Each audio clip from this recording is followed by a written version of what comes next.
Sister Sandra Hines, a woman warrior who has a long history in this city of struggles against police brutality, the Detroit School Board, who allowed the hijacking of the Detroit school system by the state only to rob, dismantle, and weaken an already challenged school system.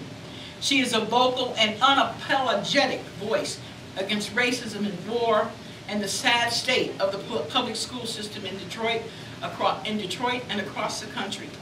She recognizes, embraces, and leads the struggles against foreclosures, homelessness, police brutality, and imperialist wars abroad.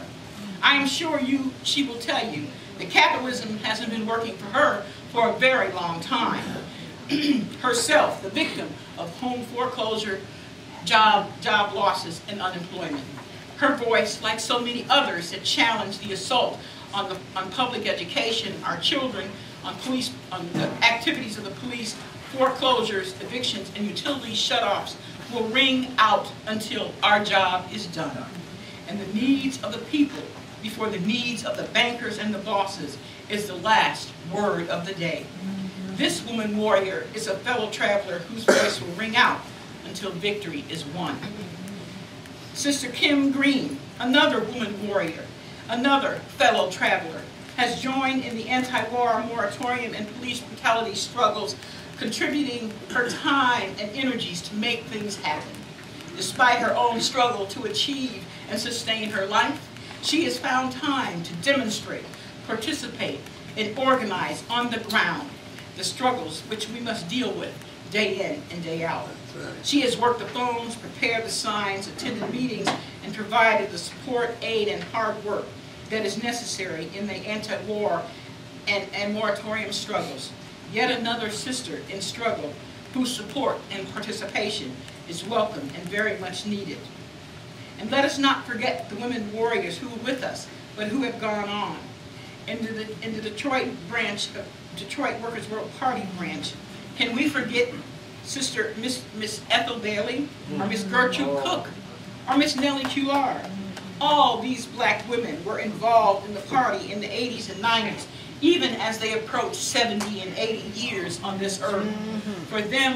For each of them, the struggle for and on behalf of their families and communities and friends was the only and correct thing to do. Miss Ethel attended every meeting of WW, and despite her limited income, she never failed to make a weekly donation. And if a car, a bus was rolling on an anti-war protest, an anti-racist protest, to demand the release of surplus foods or to stop Big Oil from continuing their robbery of our class, she was on board. Yeah. She was there, she would talk to people, show her act of solidarity, and demand the rights of the working class even to the very end. And scare the cops away.